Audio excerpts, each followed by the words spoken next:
Здравейте всички! Сега ще ви покажа един супер десерт. Това е ситно нарязан пъпеш. Това е сладко от вишни. Слагате го така и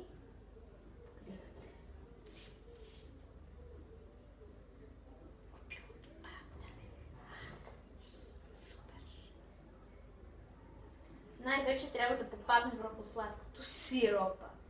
Ако по неволя се случи някаква авария в системата и падне някоя вишна, няма проблем.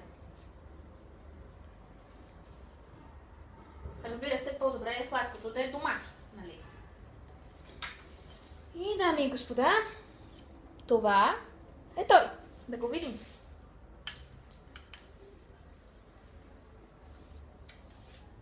Много вкусно. Опитайте и вие. Повтарям.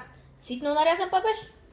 Отгоре го поливате с сос, с сиропа от сладко от вишни.